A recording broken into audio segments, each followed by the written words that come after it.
दोस्तों, आज की कहानी है सासी जी आपके अपने हिस्से की लड़ाई में हम भाई बहनों की जिंदगी के भी हिस्से कर दिए। दोस्तों, कहानी शुरू करने से पहले अगर हमारे चैनल को सब्सक्राइब नहीं किया हो तो कर लीजिए ताकि आपके पास पहुंचे हर नया वीडियो।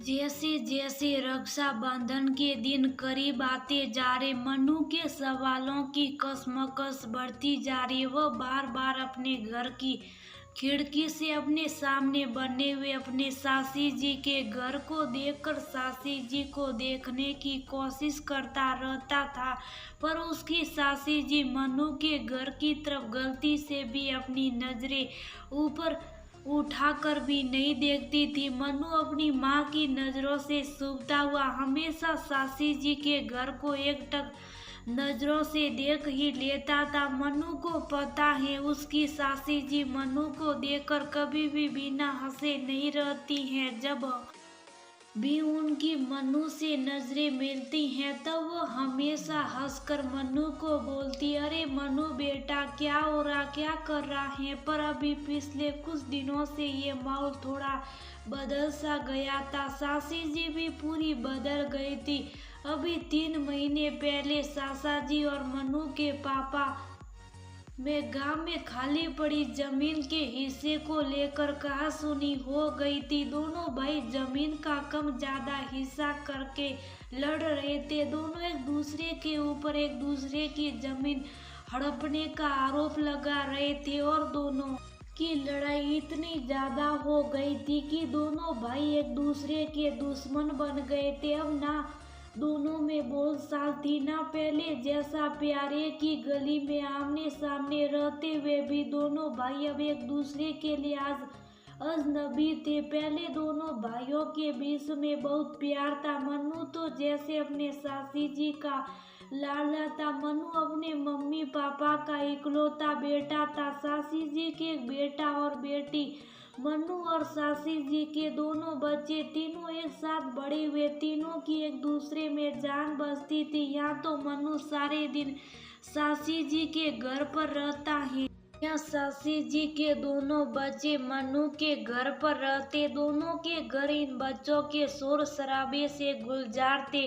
मनु की माँ हमेशा अपनी देवरानी से बोलती, छोटी, भगवान ने मुझे कोई बेटी नहीं दी, पर पूर्वी को देखकर ऐसा लगता जैसे पूर्वी मेरी ही बेटी। और मनु और पूर्वी का प्यार देखकर तो कोई बता ही नहीं सकता कि ये दोनों ससेरे भाई बहन। अरे दोनों एक दूसरे पर अपनी जान लुटाते। मनु सच में पूर्वी को दीदी दीदी बोलकर अपनी हर एक बात शेयर करता है, अपनी हर एक बात बताता। घर में जब भी कुछ खास बनता तीनों भाई बहन मिल बांट कर खाते। राखी वाले त्योहार के दिन तो जैसे दोनों भाइयों में होड़ मच जाती कि पूर्वी दीदी सबसे पहले राखी किसके बांधेगी, और पूर्वी हमेशा सबसे पहले राखी मनु की कलाई पर ही बांधती थी। ये देखकर मनु खुशी से झूम उठता और पूर्वी के छोटे भाई मोटी को सिर आता हुआ कहता, देख ले पूर्वी दीदी ने सबसे पहले मेरे राखी बांधी है। पूर्वी दीदी मुझे ज्यादा प्यार करती है। मैं हूँ पूर्वी दीदी का नंबर 1 भाई। बच्चों की हंसी ठिठोली देखकर दोनों परिवार खुशी से झूम उठते थे। पर इस बार हुई दोनों परिवार की लड़ाई ने पूरे घर के माहौल और हालात को बदल के रख दिया था। पूर्वी और मोटी मनु से बात करने की कोशिश करते, पर दोनों को सासी जी ने साफ साफ हिदायत दे रखी थी कि खबरदार, जो दोनों ने उस घर में झांक कर भी देखने की कोशिश करी तो। और उधर मनु की माँ ने भी उसको साफ साफ शब्दों में कह दिया था, खबरदार, जो सासी जी के घर की तरफ कदम भी उठाने की कोशिश करी तो। दोनों घर अंदर से चिड़चिड़े हो चुके थे।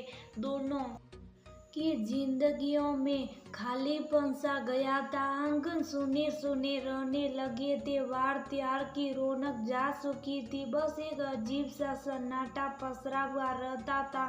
मनु हिम्मत करता हुआ अपनी माँ से बोला, माँ राखी आ रही है, पूर्वी दीदी मेरी राखी तो बांधेगी ना माँ, प्लीज एक दिन के लिए तो सिर्फ राखी के लिए मुझे पूर्वी दीदी के घर जाने दो ना माँ। इतनी राखी आई पर एक भी राखी ऐसी नहीं गई जब पूर्वी दीदी ने मेरी कलाई पर राखी ना बांधी हो माँ। पूर्वी दीदी भी मुझे राखी बांधना चाहती हैं पर वह भी सासी जी के डर की वजह से कुछ नहीं कर पाएगी। मोटी इस बार अकेला पूर्वी दीदी से राखी बंधवा कर खुश नहीं हो पाएगा।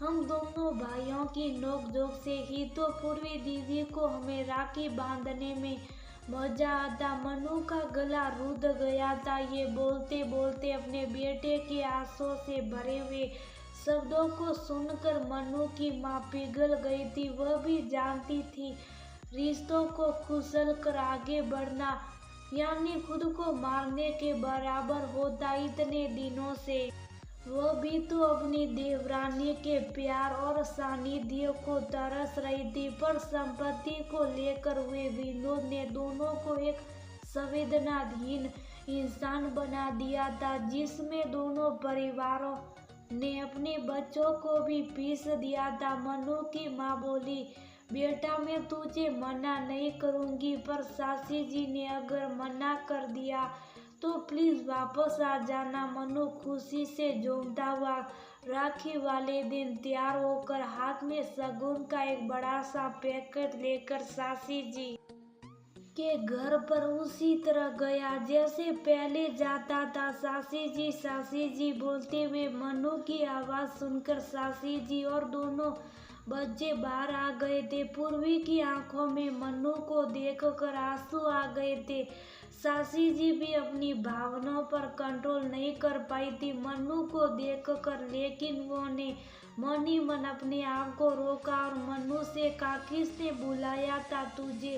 तेरी हिम्मत कैसे हुई हमारे घर आने की? जा चले जा अपने घर वापस, हम लोगों को तुमसे कोई वास्ता नहीं है। मनु सासी जी की बात का बुरा ना मानते हुए सासी जी के एकदम पास में गया और बोला, अच्छा सासी जी, आपको मुझसे कोई वास्ता नहीं है, मेरे मर जाने पर भी आपके कोई फर्क नहीं पड़ेगा। मनु के मुंह से मरने की बात सुनकर सासी जी को गुस्सा आ गया और उन्होंने मुंह पर अपना हाथ रखते हुए बोला, खबरदार जो आगे से ऐसी कोई भी अशुभ बात करी तो आज त्योहार के दिन 2 थप्पड़ लग जाएगी तेरे। अरे मरे तेरे दुश्मन। मनु बोला, क्यों सासी जी, आपके तो कोई फर्क ही नहीं पड़ता ना, फिर क्यों मेरे इतने भर कह देने से आप इतनी दुखी हो गई और अपने जज्बातों को आंसुओं से निकाल दिया? मुझे पता है सासी जी, आप अपने इस मनु बिना नहीं रह सकती। अरे जिसको आपने अपनी गोद में खिलाया, इतना दुलार किया, उसको भला आपसे कोई वास्ता ना हो? ये तो हो ही नहीं सकता। बस सासी जी, बहुत हुआ ये नाराजगी भरा सफर, बस अब पहले के जैसे हो जाओ ना। आप दोनों भाइयों ने अपने हिस्से की लड़ाई में हम भाई बहनों की जिंदगी के भी हिस्से कर दिए। अरे आपकी लड़ाई में हमारा क्या कसूर है सासी जी? भाई बहन के हिस्से में घर के मत भेद क्यों? भला आप लोगों की नाराजगी आप निभाते, हम बच्चों को भला किस बात की सजा दे रहे हो आप? हम तो आपकी लड़ाई से कोसों दूर है और हमेशा रहेंगे। मनु के मुंह से ऐसी बात सुनकर पूर्वी और मोटू दोनों मनु के गले लग गए और बोले, सच में मनु, इन लोगों ने हम लोगों को भी सजा दी है। अरे हर रोज तड़प तड़प कर जिंदगी गुजारे हम एक दूसरे के बिना, और आज राखी के दिन मनु तू राखी बंधवाने नहीं आता ना? तो मैं आज जाती साई माँ, आज मुझे कितना ही रोकती पर आज मैं उनकी एक न सुनती। अरे हम भाई बहनों को तो प्यार से जीने दो, इस नफरत की चादर में हमको तो मत लपेटो। मनु की माँ भी पीछे पीछे आ गई थी। उसके सब लोगों का गुस्सा और नफरत का सारा सैलाब बह चुका था।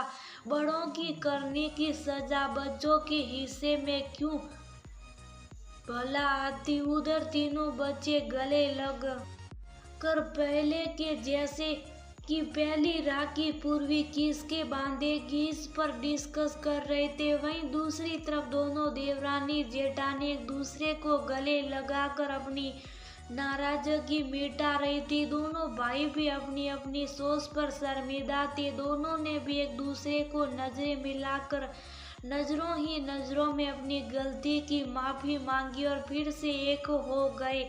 आज इतने महीनों बाद घर में फिर से बच्चों की आवाजों से घर रोशन हो रहा था। आंगन में फिर से वही धमासोकड़ी शुरू हो गई थी। आंगन भी मानो धन्यवाद कह रहा था। उसका सूनापन दूर करने के लिए कई बार घर में बड़ों के बीच में किसी न किसी बात को लेकर कोई ना कोई कहासुनी हो जाती है।